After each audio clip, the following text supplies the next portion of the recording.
Good morning, everybody. It is June 19th, and it was a rough night. Mostly because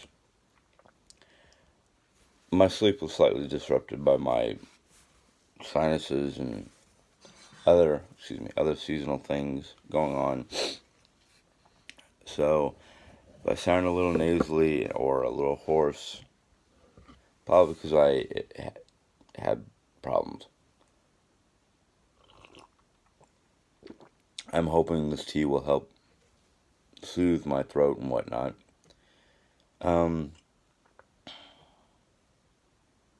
Okay. You gonna dance some more? My glass case wiggled over here, and I was just like, what the? No critters. Just, I guess it was sitting weird.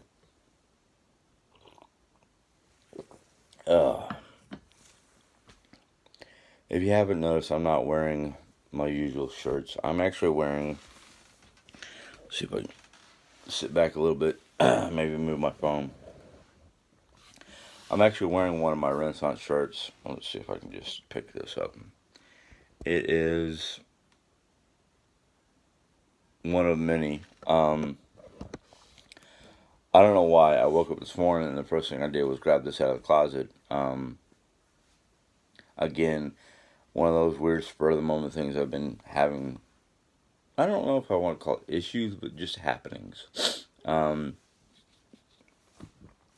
This shirt is a medium weight cotton linen type shirt. It has these two little, I don't know if I want to call them notches, but they're not cut into the fabric. They're sewed on pieces of, I almost feel like paper, but they're not real paper. I don't even know how to describe it. But what they're there for is this shirt can be worn autumn, spring, and summer. I would not wear this in the wintertime. It's not that heavy. But what it is, you can roll the sleeve up, and let's see if I can do this. There's a piece inside the sleeve that tucks into those little slats, or whatever you want to call them.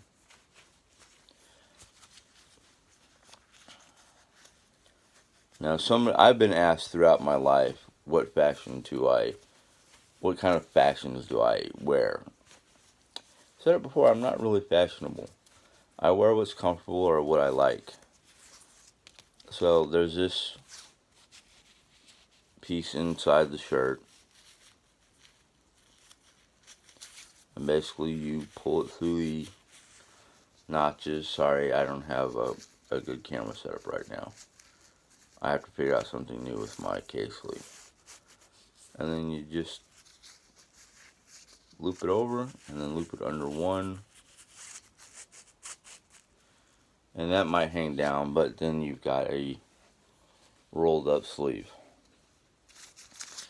Beans, my house is, I don't want to say it's always cold, because that would be wrong. But this time of the year, when it starts getting above 75, my wife and I like to have the temperature set around 72 degrees during the daytime, 68 for sleeping.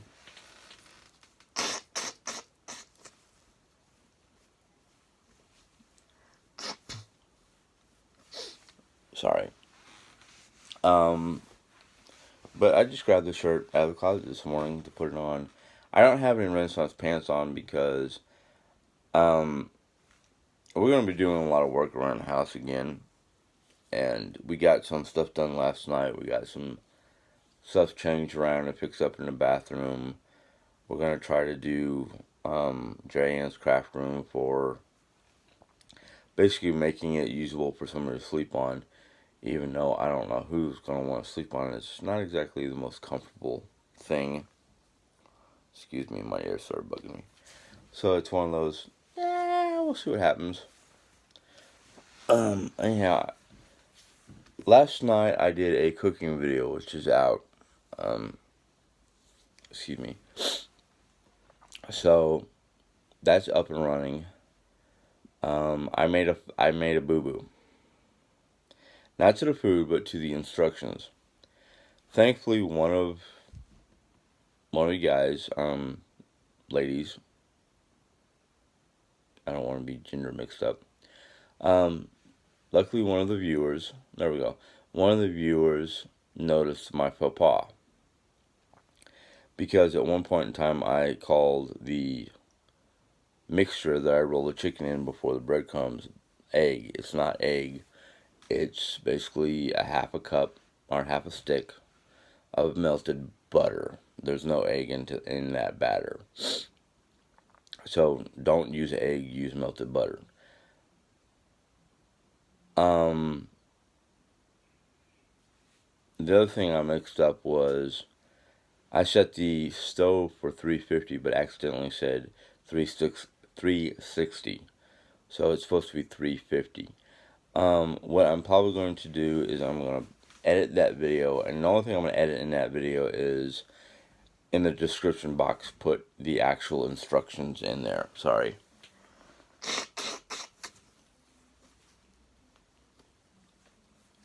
Then, in fact, I don't know if you caught the ending of the video where I was telling you how long to cook it for.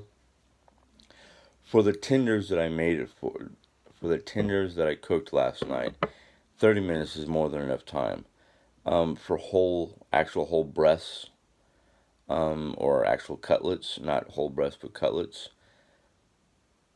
it's supposed to be 60 minutes for whole breast. So the time is anywhere from 30 to 60 minutes, depending on the size of your chicken meat. Tenders are 30 minutes. Cutlets are 30 to 45 minutes, and actual whole breasts are up to an hour.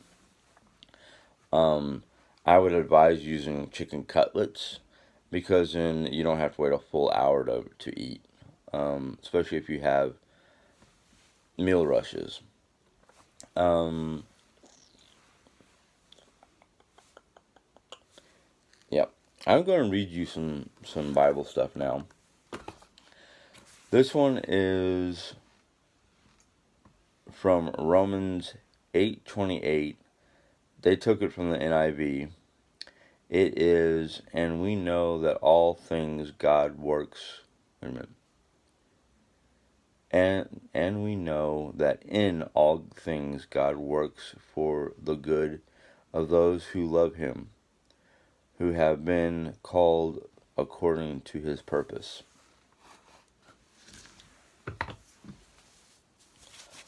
Sorry, I just rubbed my elbow. That is a very good verse. It has a lot of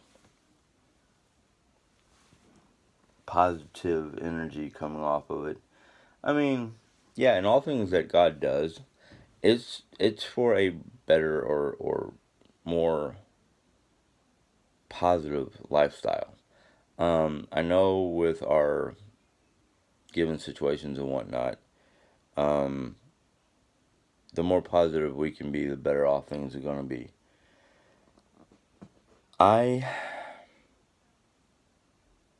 I've had some issues lately with a lot of, I don't know if I want to call it misconceptions or what, but I have noticed that a lot of people have been, I don't want to say jumping on my back or jumping on the bandwagon of, I don't even know what to call it, negative energy, negativity. Excuse me again.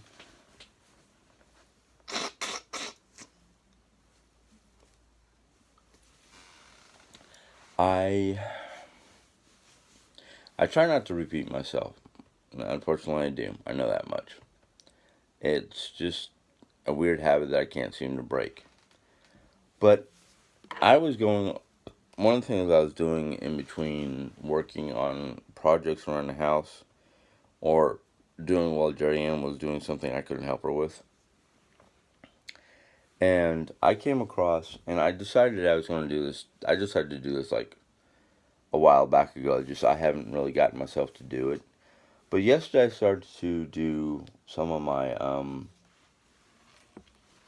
taken all my different Bible quotes and all my little journal quotes and just I have like a couple pieces of paper and a couple notebooks that have little notebooks, not big ones, that have just little tidbits of information or quotes from the Bible, which is basically kind of what that mess is, along with this new book that I'm going to put everything in.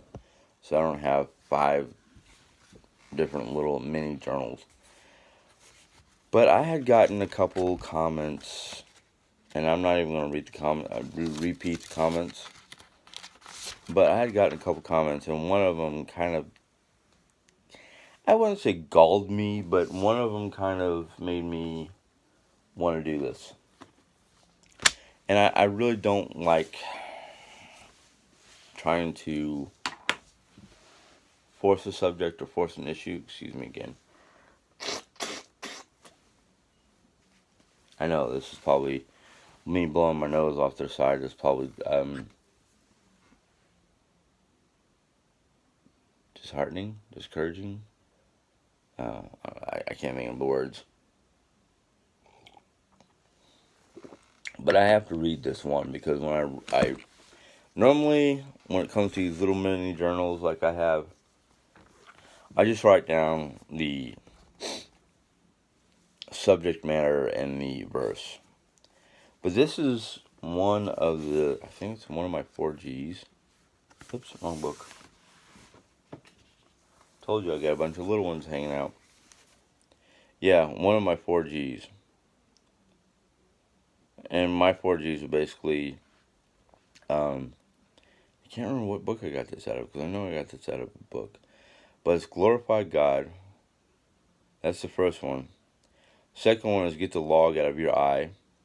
That's what I'm going to read here in a second. The other one is gently restore. And the fourth one is go and be reconciled. Now, actually, let me redo that real quick. Glorify God. 1 Corinthians 10:31. Get the log out of your eye, which is Matthew 7. I have the actual full. It is 7:3, verse 3 through 5. Gently restore is Galatians 6:1. And go and be reconciled is Matthew 5:4. But this is the one that I think I had to read. And when I read the person's comment and I saw this, I figured I think I needed to read this. And basically, this one is get the log out of your eye. Matthew 7:3-5, and it states, excuse me. Why do you look at the speck of sawdust in your brother's eye and pay no attention to the plank in your eye? How can you say to your brother, let me take the speck out of your eye, when all the time there is a plank in your own eye? Excuse me. You hypocrite, first take the plank out of your own eye, then you will see clearly to remove the speck from your brother's eye. Now, I read that for 2 reasons. One, and I am as guilty as the next person, there are too many people pointing blame or pointing out things that they see or hear. And I don't know you. You don't really know me. But if you're going to sit there and be critical about some of the things I say, I say unto you, get the log out of your eye first. Because I don't go to your channel if you have a channel and criticize everything you say and do. In fact, a lot of people who've been criticizing don't even have channels. that right there kind of tells me, one, you're not willing to put yourself out there for people to judge or be critical of, yet you're more than willing to go around being critical and judgmental of others.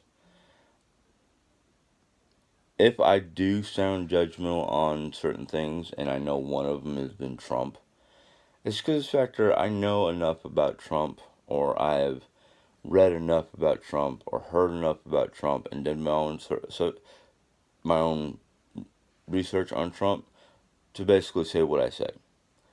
Now, some of you think that I'm disrespectful to the presidency. No, I'm not disrespectful to the chair. I'm not disrespectful to the position of presidency. I'm disrespectful to the person who is basically tearing down the meaning of presidency. But I'm not going to dig any deeper into the political trash heap that I sometimes dig into. I just use Trump right there for an example of the factor of judgmentalness. Now, yeah, it sounds kind of hypocritical because the factor I do make certain judgment calls towards Trump, but literally look at some of the resources. I mean, you don't even have to look much further than Twitter. But again, I shouldn't be, you know.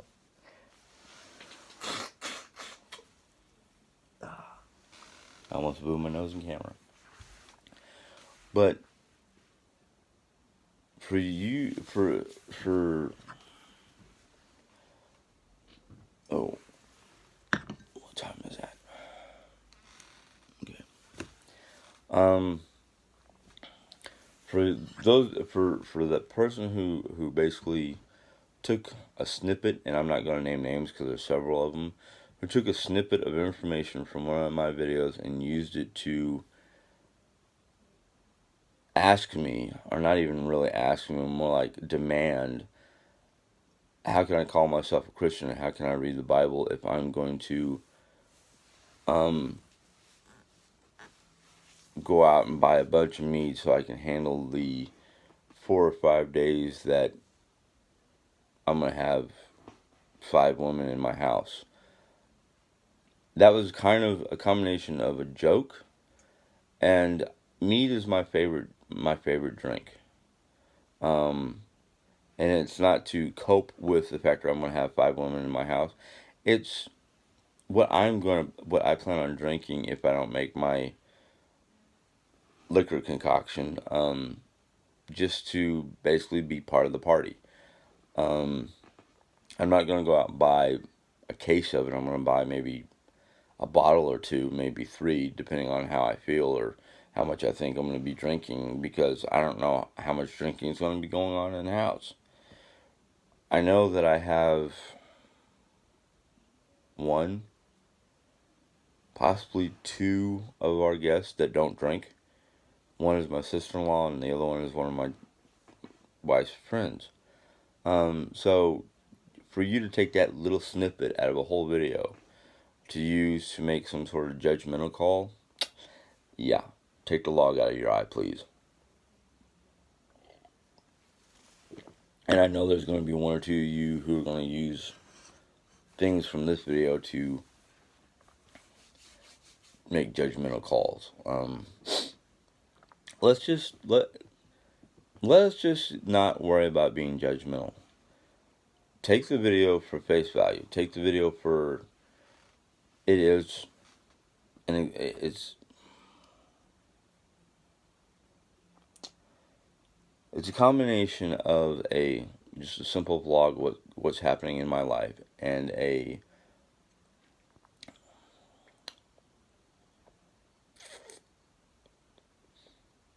don't want to say a Bible chat or a biblical thing, but we all do things. I mean, and there's no such thing as a perfect person out there.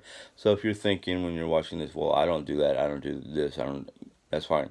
You might not do some of the things I do that a lot of people will go, oh, no, that's not right. But I am pretty sure that every single one of us does something in our life, whether it's behind closed doors or not, that would be considered wrong in somebody's eye. Whether it's your neighbor's eye, your husband's eye, your kid's eyes, the government's eyes, whoever's. We all do something or say something wrong in somebody's eyes. So, until you can stand before God Almighty to be proven as a perfect, correct, upstanding person, don't judge me. I will not judge you. I may make comments that might sound judgmental, but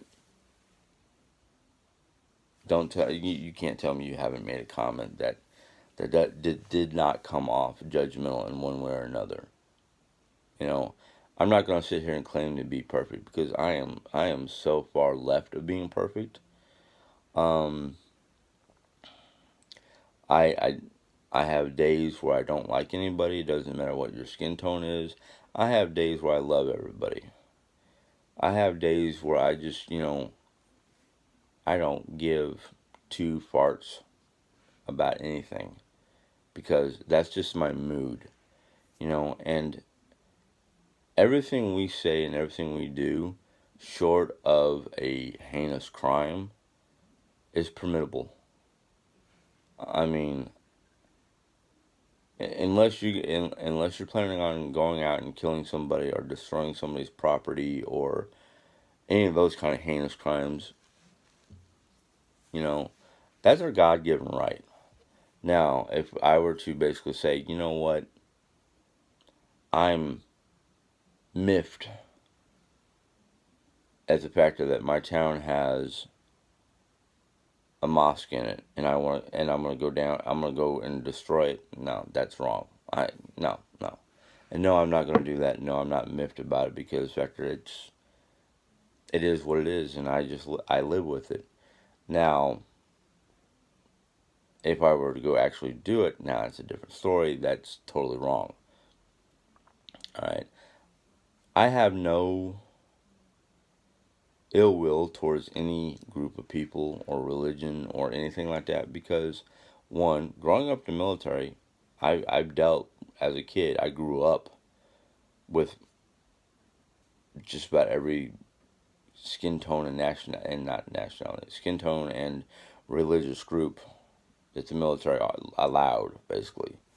Um, so by the time I was in my teens, when most teens start developing their distrust or dislike for whatever person or group or whatever, um, that's a learned thing. Either mom and dad didn't like African American people because mom and dad were part of the KKK. Who knows? I don't know.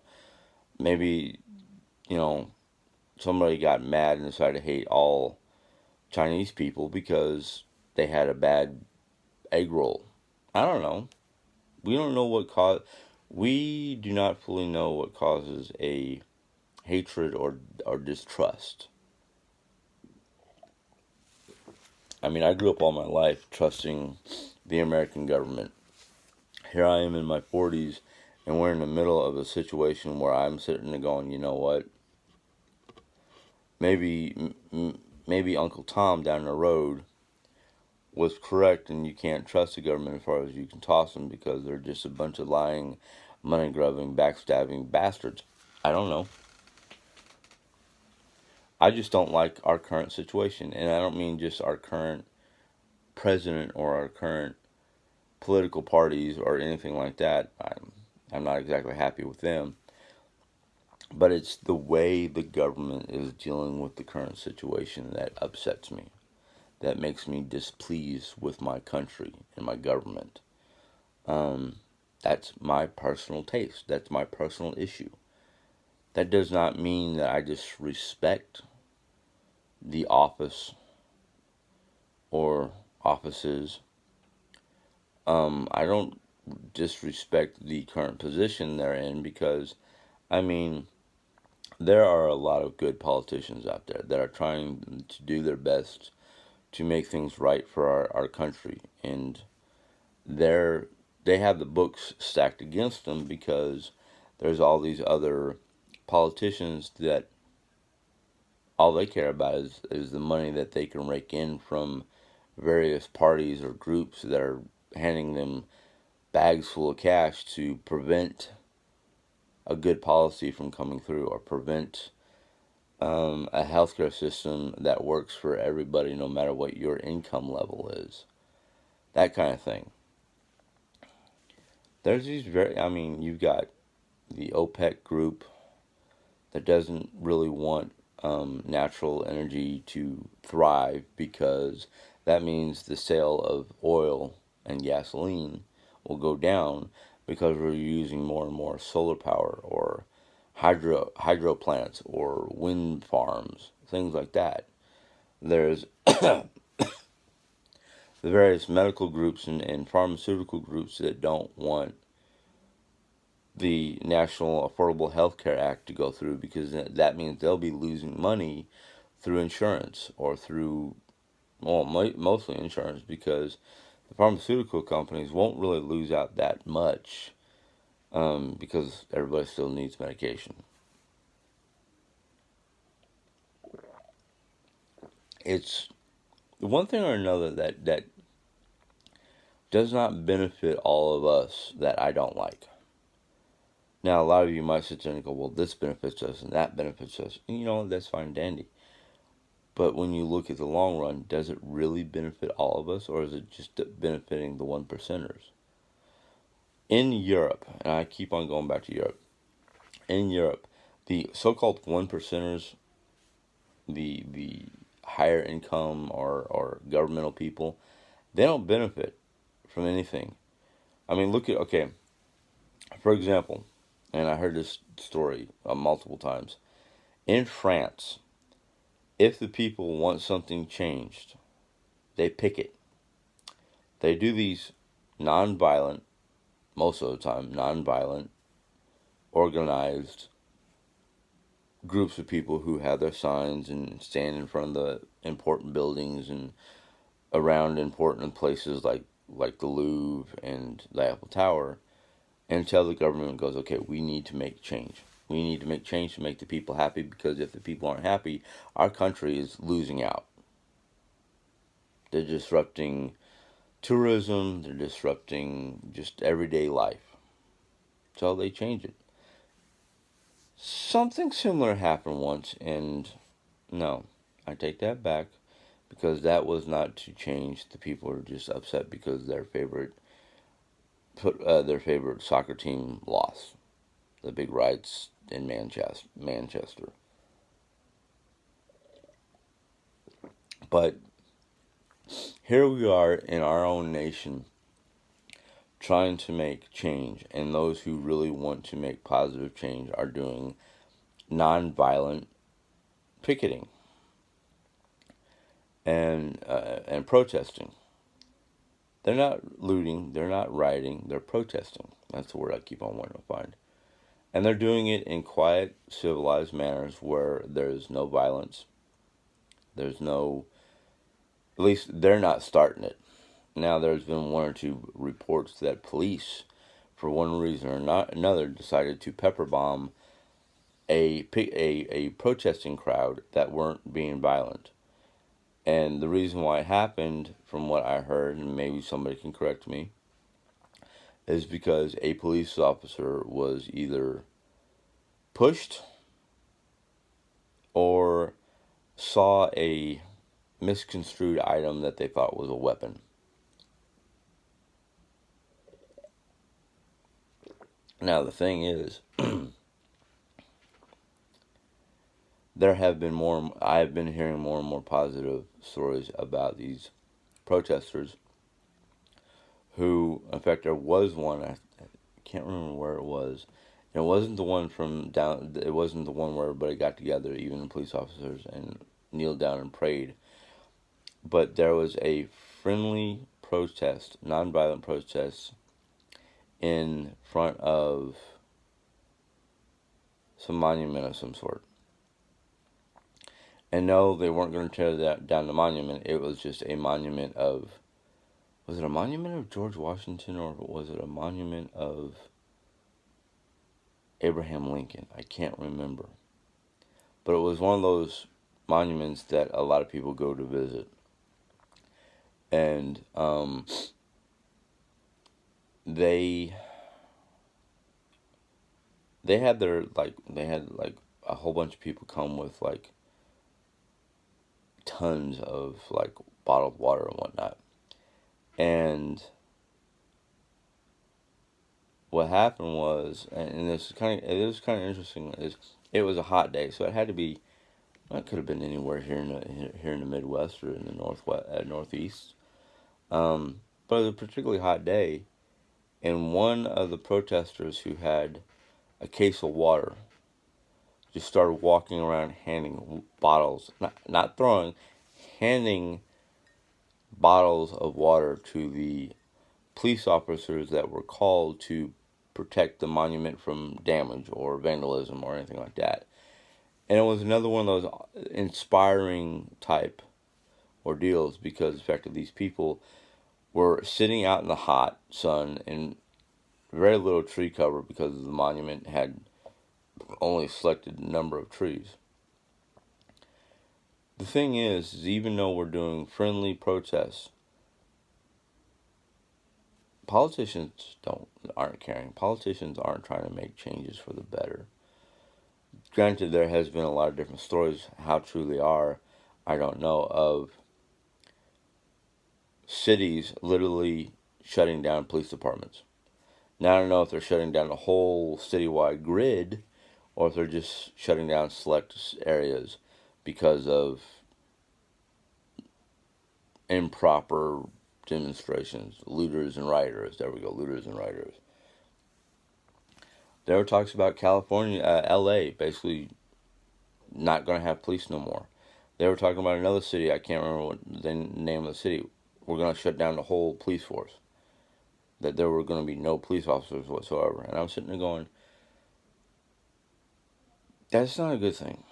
I mean, no matter how you turn it, twist it, flip it, dilute it, the whole 9 yards, losing your police force, if it's real, in a big city like LA, or let's say LA or Chicago or even New York, that's a bad rap. That's asking for problems.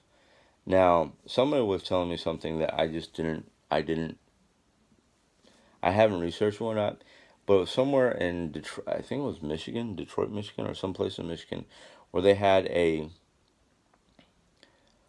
don't know how they set this up, that they had a section of the city, several blocks, of what they called a police-free zone. And I was like, what? Big city like Detroit with a zone that had no police officers whatsoever.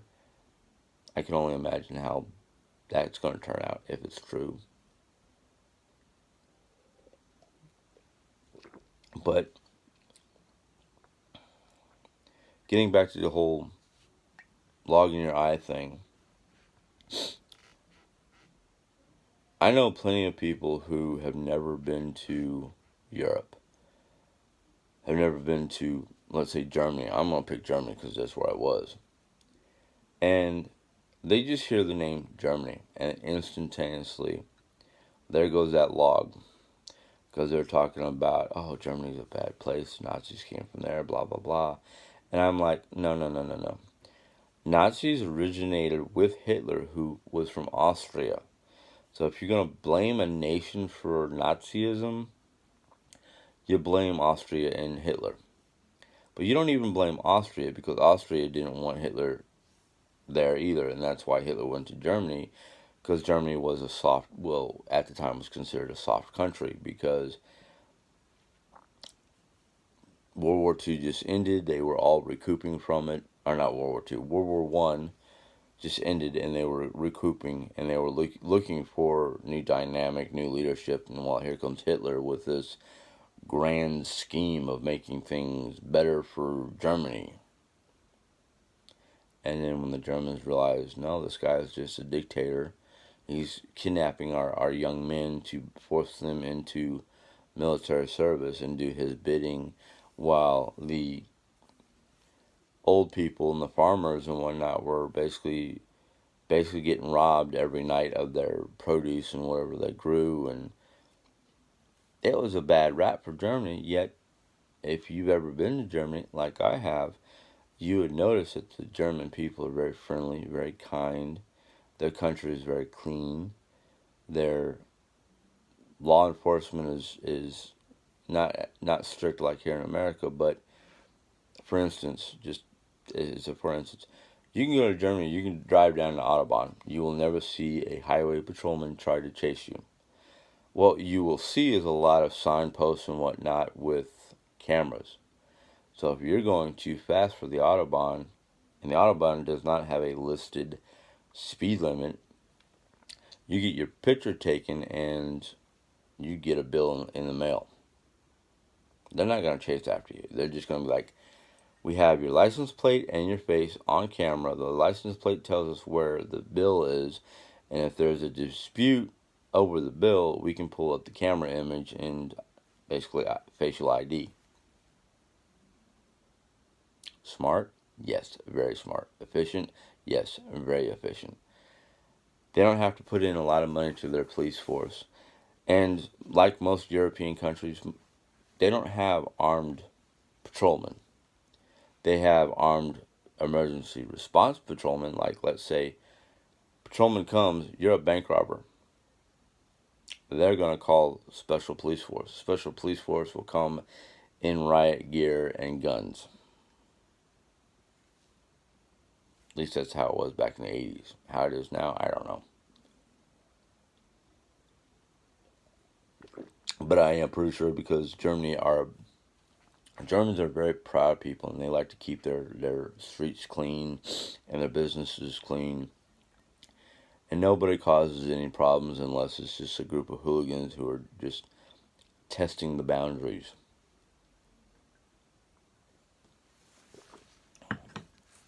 Now, going along the same things of judging countries or judging things for lack of knowledge. I have a lack of knowledge in politics.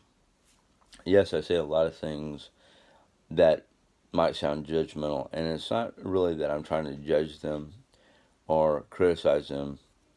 Maybe I am actually trying to criticize them. But a lot of times I think of things just because of what I've experienced in other countries, and I sit there and go, wow, we can be 10 times better off if we followed examples of Europe. Problem is, it is starting to look like some parts of the government or some parts of the I hate sounding like this, but I'm going to. The new regime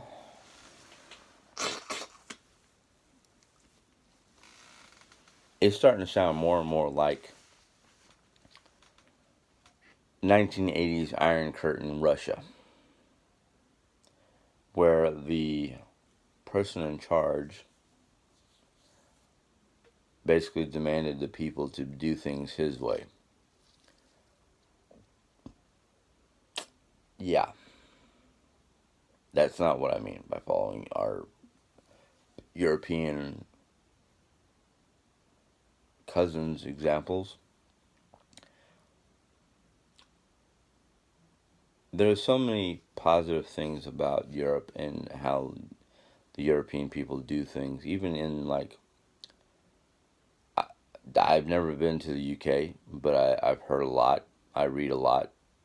And it's like, okay, well, they're still under and I'm pretty sure Liz will correct me if I'm wrong, they're still under a monarchy. The thing is, though, laws have to go through Parliament before they get implemented into everyday society. Now, the Queen may make suggestions or may go to Parliament or whoever she goes to and say, hey, look, I want it this way. We need to do it this way. This is how I want it. And her advisors, the Queen's advisors, might go, Your Majesty, we can't really do it that way because if we were to do it that way, the people would riot. Now, the Queen has pretty much been very people oriented and want her country to be protected, but she wants her people to be happy. Out of all the monarchy systems I've heard about, the UK monarchy of our modern day time seems pretty agreeable. Um, I haven't lived in Germany since '83, so I don't know how it is anymore. But from what I read and what I see through live webcams in places like Munich and Berlin and several other different big cities, um, it looks the same. It seems to be functioning and looking the same as when I was there as a kid. I've never been to Norway or Scandinavia or any places like that, but I read newsletters and bits of information from those countries and look. They've got a couple. Well, their webcams are mostly on the volcanic system and a couple cities, but everything looks beautiful and great. And I would love to. I mean, it's on my bucket list, but I'd love to go see it. Anyhow, this video is getting too long, and I've got too much to do. But I guess my bottom line is, if you're going to be judgmental, make sure that there is nothing in your eye or in your life for people to turn around and be judgmental towards. Because, I mean, there is several passages in the Bible that clearly states. In fact, one of my favorite ones is, and I know I'm going to be judged by it, but that's fine and dandy because I don't think I've done anything severely wrong to basically negate the good that I've done. But I don't know that until the day of judgment. But my favorite passage is, and I can't remember where it's located in the Bible, but it basically says, "Judge not, lest ye be judged." Now that's from King James, and I say it that way because of the fact that it sounds so poetic. But yeah, if there's something that you hear come from my mouth and you have a question about it, that's fine and dandy. But make your question sound positive. Don't be like, how can you say that you read the Bible and you go off and do this?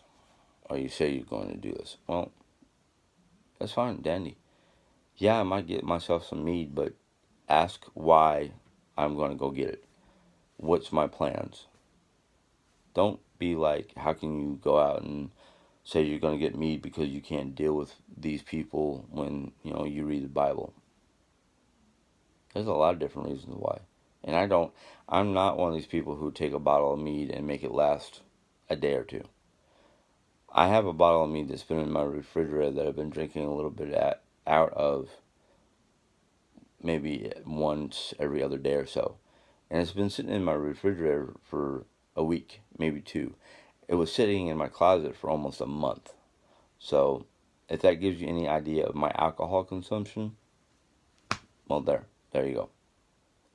Anyhow, I'm going to apologize for sounding bitter or judgmental or negative. Just,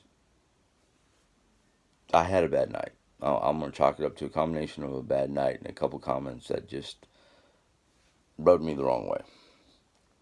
So I apologize to everybody. And I know some of you are going to be like, oh, you didn't have to apologize. No, I felt like I needed to. If I felt like I needed to, I do. If I don't feel like I need to, I don't. But anyhow, I'm going to end it for the day because it's almost a 45-minute long video and we got stuff to do.